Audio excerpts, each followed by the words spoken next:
Hata hii ingine hii leader wangu hapa ako Eugene Wamalwa na secretary general wangu ndio huyu.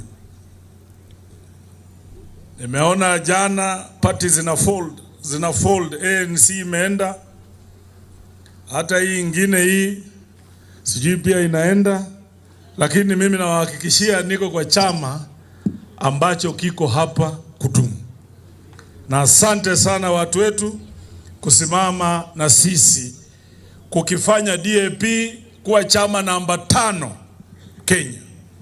Juzi nilikuwa na rafiki yangu huko Bungoma, kiniambia niingie Ford Kenya.